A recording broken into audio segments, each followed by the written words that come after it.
El viento olilaba por las calles empedradas de Toledo, como si intentara arrancar los secretos que las viejas piedras guardaban. Diego y Javier, gemelos idénticos de 28 años, caminaban juntos por última vez antes de que sus caminos se separaran para siempre. O eso creen. Diego, con su risa fácil y su camisa blanca ondeando al viento, miraba el horizonte con ojos llenos de sueños. Siempre había sido el soñador, el que desafiaba las normas de su pequeño pueblo con una valencia que a veces parecía imprudente. Javier, en cambio, caminaba con los hombres tensos, su chaqueta de cuero crujiendo con cada paso, como si quisiera aplastar bajo sus botas cualquier atisbo de vulnerabilidad. Eran idénticos en rostro, pero opuestos en alma. Diego, abiertamente gay, había aprendido a abrazar su verdad. Javier, heterosexual y orgulloso, se aferraba a la fachada de hombre intocable que su padre les había inculcado desde niños. Toledo, con sus murales medievales y su air cargado de historia, era un lugar donde las tradiciones pesaban más que las voluntades. Los gemelos habían crecido bajo la sombra de un padre autoritario, un hombre que veía la masculinidad como una armadura y cualquier desviación como una traición. Diego lo había desafiado a los 18 años, declarando su amor por un chico del instituto. Las consecuencias fueron brutales: gritos, un puñetazo en la mesa, y la orden de abandonar la casa. Javier, en cambio, se convirtió en el hijo perfecto, el que seguía las reglas, el que nunca cuestionaba. Pero esa noche, mientras el sol se hundía tras las colinas, algo en Javier temblaba, algo que no podía nombrar. ¿Te vas mañana, verdad?, preguntó Javier, rompiendo el silencio. Su voz era un granido bajo, casi ahogado por el viento. Diego asintió, deteniéndose frente a una casa antigua en la calle de San Juan. La fachada, desgastada por el tiempo, parecía susurrar historias de quienes habían pasado por allí. Voy a Madrid. Hay un espacio que quiero convertir en un refugio. Un lugar para los que no tienen donde ir. Diego giró hacia su hermano, sus ojos brillando con una mezcla de determinación y tristeza. Gente como yo, Javi. Los que son echados de sus casas por ser quienes son. Javier apretó los labios. No respondió. La idea de un refugio le parecía una fantasía ingenua, una más de las locuras de su hermano. Pero en el fondo, algo en sus palabras lo inquietaba. Había visto a Diego sufrir. Los insultos en el pueblo, las miradas de desprecio, la soledad. Y aunque nunca lo admitiría, una parte de él admiraba la fuerza con la que Diego se había levantado. No entiendo por qué te complicas la vida, dijo finalmente Javier, mirando al suelo. Podrías cuidar de aquí, trabajar con papa en la carpintería, vivir tranquilo. ¿Tranquilo? Diego soltó una risa amarga. No hay paz en esconder quien eres. Lo sabes, aunque no quieras verlo. Javier no respondió. No podía. Las palabras de Diego eran como un espejo que reflejaba algo que él se negaba a enfrentar. En cambio, dio un paso atrás y murmuró: haz lo que quieras, pero no esperes que te siga. Esa noche, Diego partió hacia Madrid con una mochila llena de sueños y un corazón cargado de heridas. Javier se quedó en Toledo, convencido de que su vida seguiría el camino recto que siempre había imaginado. Pero el destino, como las calles de su ciudad, estaba lleno de giros inesperados. En Madrid, Diego encontró una casa vieja en el barrio de Lavapiés, un lugar vibrante donde las culturas se mezclaban y las historias de lucha resonaban en cada esquina. La casa, con sus paredes desconchadas y su tejado a punto de colapsar, era más que un edificio. Era una oportunidad. Diego invirtió sus ahorros y su alma en transformarla. Pintó las paredes de colores cálidos, reparó las ventanas rotas y colgó luces que daban un brillo acogedor. Lo llamó el nido, un refugio para jóvenes LGBTQ+, que habían sido rechazados por sus familias o sus comunidades. Cada día, Diego recibía a alguien nuevo. Establecía una chica trans de 22 años de Sevilla, que había huido de casa tras años de rechazo. Estaba Ahmed, un chico gay de 25 años, originario de Marruecos, que había cruzado el Mediterráneo buscando un lugar donde no tuviera que esconderse. Y estaba Elena, una lesbiana de 19 años de Bilbao, que lloraba cada noche recordando las palabras de su madre. No eres mi hija. Diego los acogía a todos, no solo con un techo, sino con una familia improvisada donde podían sanar. Pero no todo era esperanza. Diego enfrentaba amenazas constantes. Vecinos que no querían ese tipo de gente en el barrio. Cartas anónimas con insultos, incluso pintadas en la puerta de el nido. Cada ataque era un recordatorio de por qué ese lugar era necesario. Wyong sonría frente a los demás, por las noches, en la soledad de su cuarto. Diego se preguntaba si alguna vez sería suficiente. Mientras tanto, en Toledo, Javier seguía su vida como si nada hubiera cambiado. Trabajaba en la carpintería de su padre, salía con amigos, y mantenía una relación intermitente con Ana, una chica del pueblo que parecía encajar perfectamente en su mundo. Pero algo en él se sintió hueco. Las noches eran largas, y los recuerdos de Diego, su risa, su valencia, su dolor, lo perseguían. Javier no entendía por qué, pero cada vez que miraba su reflejo, veía un poco más de su hermano en sus propios ojos. Un día, mientras talaba una mesa en el taller, Javier escuchó una conversación que lo dejó helado. Dos clientes hablaban de ese refugio en Madrid, donde los desviados se reunían. Hablaban de Diego. Hablaban con desprecio. Why? Por primera vez, Javier sintió una punzada de rabia que no era contra su hermano, sino contra el mundo que lo juzgaba. Esa noche, Javier tomó una decisión. Sin despedirse de nadie, subió a su moto y condujo hacia Madrid. No sabía qué encontraría en el nido, pero algo en su interior le decía que necesitaba verlo con sus propios ojos. El rugido de la moto de Javier cortaba la noche madrilena como un grito desesperado. Cuando apagó el motor frente a la casa de Lavapiés, el silencio lo envolvió, pesado, como si el mundo esperara su próximo movimiento. La fachada de el nido, con sus luces cálidas y su puerta pintada de azul, parecía un faro en la oscuridad. Pero Javier solo sentía una mezcla de curiosidad y miedo. Empujó la puerta y entró. El aroma a café recién hecho y risas suaves lo recibieron. En el salón, un grupo de jóvenes estaba reunido alrededor de una mesa, compartiendo historias.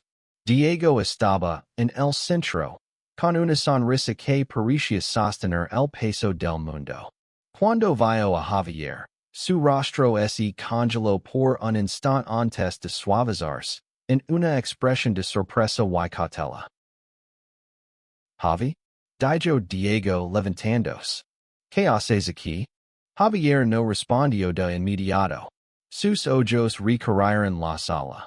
Lucia, con su cabello corto teñido de morado, reía con Ahmed, que sostenía una guitarra desafinada. Elena, con un cuaderno en las manos, garabateaba algo mientras escuchaba. Eran extraños, pero había algo en su forma de mirarse, de hablar, que Javier no había visto nunca en Toledo. Una confianza frágil, pero real. Quería ver esto, dijo finalmente, señalando la sala con un gesto vago. Tuesday refugio. Diego lo estudió, buscando en los ojos de su hermano algo que explicara su presencia. Pero Javier era un libro cerrado, incluso para él. Ven, te presento, dijo Diego, rompiendo la tensión. Levo a Javier hacia el grupo, presentándolo como mi hermano, el que no cree en mis locuras. Las risas que siguieron aligeraron el ambiente, pero Javier se sintió fuera de lugar. Cada sonrisa, cada abrazo entre los chicos, lo hacía tensarse. No porque los juzgara, sino porque algo en él empezaba a desmoronarse. Esa noche, Diego lo ofreció quedarse. Javier aceptó, más por curiosidad que por necesidad. Durante los días siguientes, se convirtió en una sombra en el nido. Observaba, escuchaba, y poco a poco, las historias de los demás comenzaron a filtrarse en su armadura. Lucia le contó como su padre la había echado de casa con solo una mochila.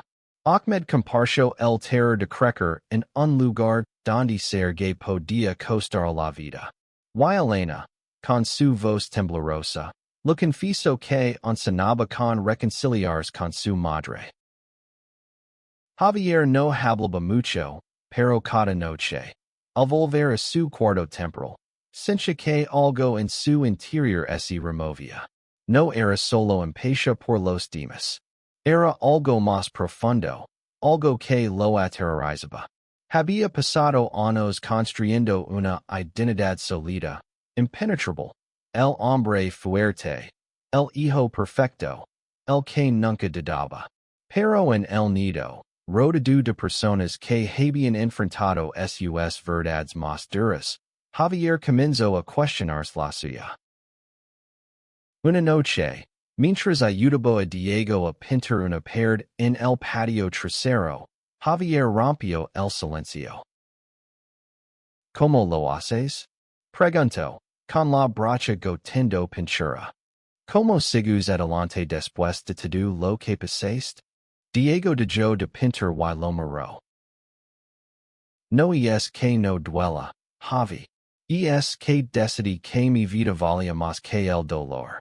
Y esta gente. Señaló hacia la casa, donde las risas seguían resonando. Ellos me lo recuerdan todos los días. Javier bajó la mirada. Por primera vez, sintió envidia de su hermano. No de su vida, sino de su courage. Pero antes de que pudiera decir algo, un ruido los interrumpió. Cristales rotos. Corrieron hacia la entrada y encontraron la puerta principal destrozada, con una piedra en el suelo y una palabra pintada en rojo, enormes. Diego apretó los puños, pero su rostro no mostró sorpresa. Otra vez, murmuró, casi para sí mismo. Javier, sin embargo, sintió una furia nueva. No era solo por la puerta rota, sino por lo que representaba. Por primera vez, se sintió parte de algo más grande que él mismo. Voy a ayudarte a arreglar esto, dijo, su voz firme. ¿Why no me refiero solo a la puerta? Diego lo miró, sorprendido, pero asintió. Esa noche, mientras limpiaban los cristales y repinaban la puerta, Javier sintió que algo en él cambiaba. No sabía que, pero por primera vez en años, sintió que estaba en el lugar correcto. Los días en el nido se convirtieron en semanas, y Javier, sin darse cuenta, empezó a formar parte de la rutina. Ayudaba con las reparaciones, escuchaba las historias de los demás y, aunque no lo admitía, comenzaba a sentir un vínculo con ellos. Pero también había algo que lo inquietaba, las miradas de Diego, que parecían ver más allá de su fachada. Una tarde, mientras organizaban una cena comunitaria, Javier conoció a Marcos, un chico de 26 años de Valencia, con ojos brillantes y una risa que llenaba la sala. Marcos era abiertamente gay y tenía una energía que desarmaba a cualquiera. Cuando hablaba, sus manos se movían como si debutaran en el aire, y su voz lavaba una mezcla de humor y dolor que Javier no podía ignorar. ¿Y tú, Javier? Preguntó Marcos durante la cena, pasando un plato de tortilla. ¿Qué te trajo aquí? No pareces de los que necesitan un refugio. Javier se tensó. Todos lo miraron, esperando una respuesta. Diego, desde el otro lado de la mesa, arqueó una ceja, como si también quisiera saber. Solo estoy ayudando a mi hermano, respondió Javier, cortante. Marcos sonrió, sin inmutarse. Claro, pero nadie viene aquí solo por ayudar. Este lugar tiene algo. Te hace mirar a ti mismo, quieras o no. Las palabras de Marcos quedaron resonando en Javier. Esa noche, mientras fregaba los platos junto a Diego, no pudo contenerse. ¿Por qué todos aquí sienten que tienen que contar su vida? Preguntó, con un tono más duro de lo que pretendía. Diego dejó de sacar un vaso y lo miró. ¿Por qué aquí nadie tiene que finger? Y tal vez. Hizo una pausa, buscando las palabras. Tal vez tú también necesitas dejar de hacerlo. Javier sintió un nudo en el estómago. No respondió, pero las palabras de Diego se clavaron en él como un cuchillo. Durante los días siguientes, intentó ignorarlas, pero cada conversación, cada risa, cada mirada, en el nido lo enfrentaba a una verdad que había enterrado profundamente. Una noche, mientras todos veían una película en el salón, Javier se quedó en el patio, mirando las estrellas. Marcos se unió a él, con una cerveza en la mano. ¿Sabes? Dijo Marcos, sentándose a su lado. Cuando llegué aquí, pensé que nunca encajaría. Pero Diego me enseñó que no es trata de encajar, sino de ser tú mismo. Javier lo miró, y por un instante, sintió algo que no pudo nombrar. Los ojos de Marcos, brillantes bajo la luz de la luna, parecían verlo de verdad. Y eso lo aterró. No sé quién soy, admitió Javier, casi en un susurro. Marcos no respondió de inmediato. Solo puso una mano en su hombro, un gesto simple pero cargado de comprensión. Está bien no saberlo. Lo importante es que estás aquí, buscando. Y esa noche, Javier no durmió. Las palabras de Marcos, la mirada de Diego, las historias de los demás, todo se mezclaba en su mente. Por primera vez, se permitió preguntarse quién era realmente. Y la respuesta, aunque difusa, lo llenaba de miedo y esperanza a partes iguales. El nido seguía creciendo, pero las amenazas también. Una mañana, Diego encontró un nuevo mensaje pintado en la pared. Desapareciste. Esta vez, no fue solo rabia lo que sintió, sino miedo. No por él, sino por los chicos que dependían de él. Decidió reforzar la seguridad, instalando cámaras y contratando a un guardia para las noches. Javier, que ahora pasaba más tiempo en el nido que en Toledo, se ofreció a pagar parte de los costos. No tienes que hacer esto, le dijo Diego, mientras revisaban las facturas en la cocina. Quiero hacerlo, respondió Javier, con una determinación que sorprendió a su hermano.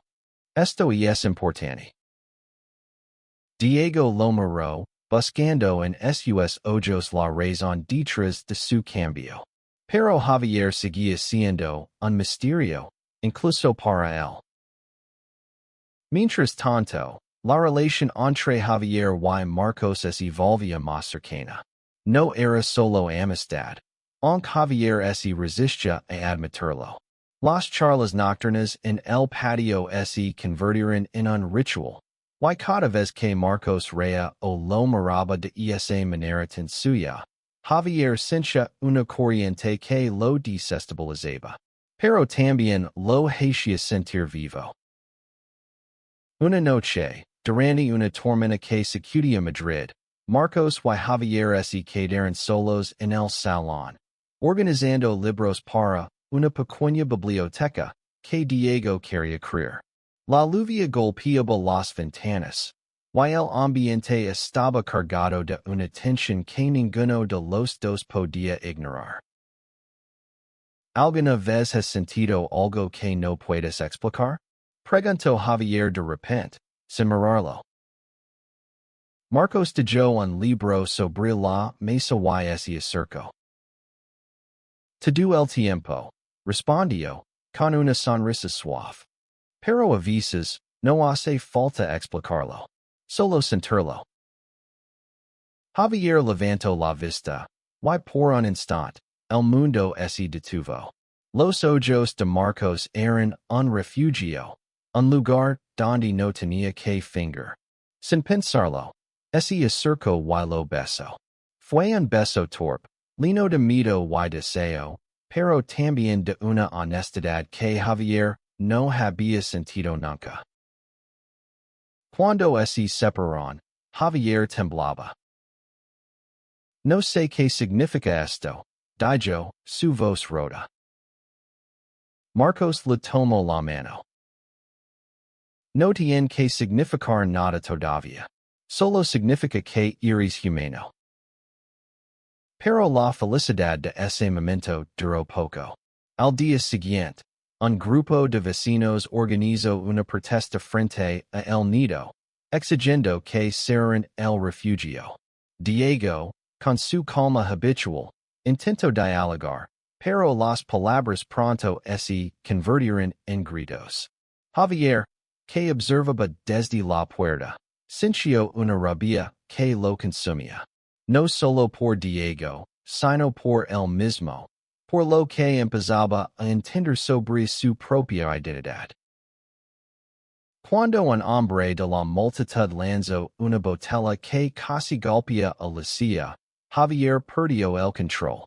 Se lanzó hacia el hombre, pero Diego lo detuvo. No vale la pena, Javi, dijo, sujetándolo. No peleemos con odio. Peleemos con amor. Javier respiró hondo, pero la furia seguía allí. Esa noche, mientras todos se reunían para calmar los ánimos, Javier tomó una decisión. No podía seguir viviendo a medias. Pero antes de que pudiera hablar con Diego o Marcos, una llamada cambió todo. Su padre, enfermo, lo necesitaba en Toledo. Javier llegó a Toledo al amanecer, con el corazón dividido entre el deber y la verdad que empezaba a descubrir. Su padre, Antonio, estaba en el hospital, debilitado por una enfermedad que lo había consumido en silencio. La carpintería, El orgullo de la familia, estaba al bord de la quiebra.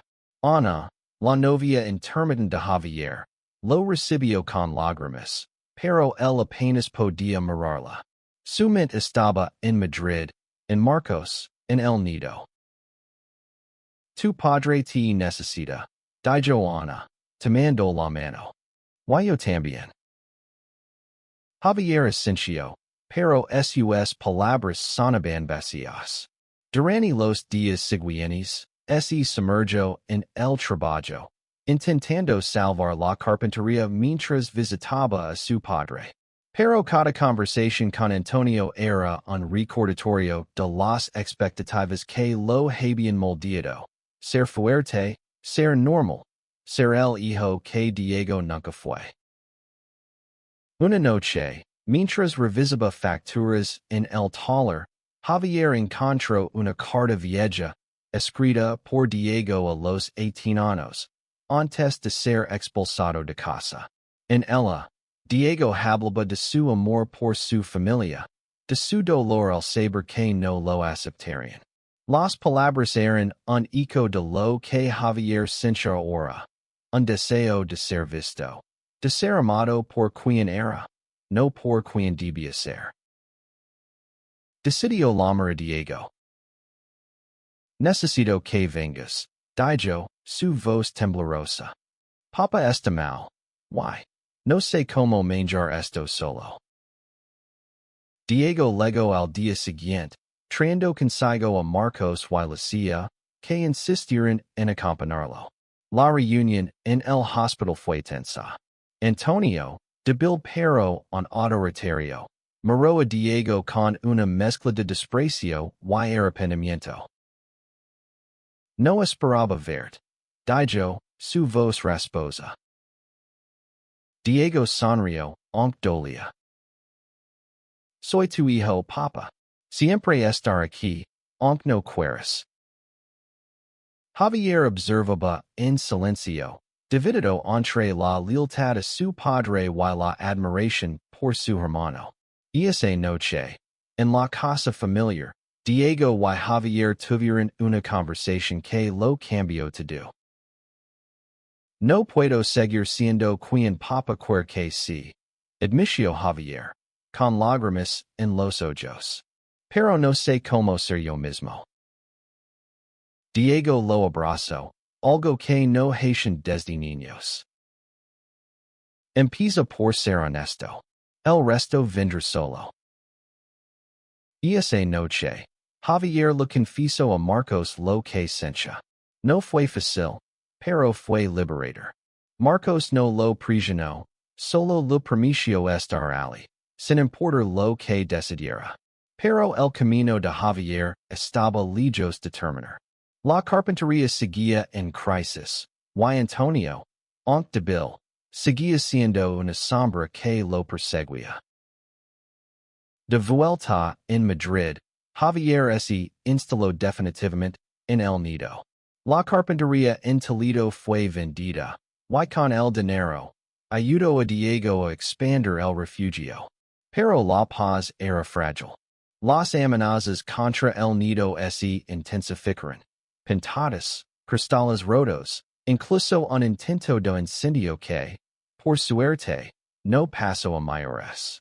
Diego, aunque agotado, se mantenía firme. Javier, en cambio, estaba furioso. No podemos seguir así, dijo una noche, mientras limpiaban otra pintada. Esto tiene que parar. Diego asintió, pero su mirada era distante. No se trata de parar, Javi. Se trata de seguir, a pesar de todo. Javier no estaba tan seguro.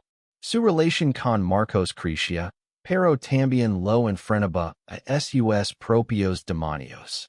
Cada vez que estaban juntos, sentía una libertad que nunca había conocido, pero también un miedo profundo a lo que significaba. ¿Era gay? ¿Bisexual? No tenía respuestas, solo sentimientos que lo abrumaban. Una noche, durante una reunión en el nido, Javier, tomo el valor para hablar. Frente a todos. Confieso su confusión, su miedo, y su amor por Marcos. Las palabras salieron torpes, pero sinceras. Cuando terminó, el silencio fue roto por aplausos y abrazos. Por primera vez, Javier sintió que pertenecía. Pero la felicidad duró poco. Al día siguiente, un grupo más grande llegó a el nido, esta vez con intenciones violentas. Diego intentó calmarlos, pero una piedra golpeó su cabeza, dejándolo inconsciente. Javier, ciego de rabia, se lanzó contra los agresores, pero Marcos lo detuvo. No iris como ellos, le dijo, sosteniéndolo. No dejes que te conviertan en algo que no eres. Diego fue llevado al hospital, y aunque se recuperó, el incidente marcó un punto de inflexión. Javier decidió que no podían seguir siendo víctimas. Con la ayuda de Lucia, Ahmed y Elena, organizaron una marcha en Lavapiés, un grito de resistencia contra el odio. Cientos de personas se unieron, levando pancartas con mensajes de amor y aceptación. Javier, por primera vez, caminó de la mano con Marcos, sintiendo que, por fin, era el mismo. Un año después, el nido era más que un refugio, era un símbolo. La marca había atraído la atención de los medios, y el apoyo de la comunidad creció. Las amenazas no desaparecieron, pero ahora eran menos frecuentes, y la fuerza de quienes vivían en el nido era más grande que el odio. Diego, ya recuperado, seguía liderando con su mezcla de valencia y ternura. Javier, ahora abiertamente bisexual, había encontrado un hogar no solo en el nido, sino en sí mismo. Su relación con Marcos era un faro en los días oscuros, y aunque había momentos de duda, sabía que estaba en el camino correcto. Una tarde, mientras pintaban un mural en el patio, una obra colectiva con los rostros de todos los que habían pasado por el nido, Diego y Javier se detuvieron a hablar. Nunca pensé que estaríamos aquí, dijo Javier, mirando el mural. Juntos. Diego sonrió. Siempre supe que encontrarías tu lugar. Solo necesitabas tiempo. Esa noche, recibieron una visita inesperada. Antonio, su padre, llegó a el nido. Estaba frágil, pero sus ojos mostraban algo nuevo, arrepentimiento. No sé si puedo entender todo esto, dijo, mirando a sus hijos. Pero quiero intentarlo. No fue una reconciliación perfecta, pero fue un comienzo. Diego y Javier lo abrazaron, y por primera vez en años, sintieron que eran una familia. El nido siguió creciendo, acogiendo a más personas, cada una con su historia, su dolor, su esperanza. Diego y Javier, los gemelos que una vez estuvieron divididos por el mundo, ahora construyen juntos un hogar para los rechazados.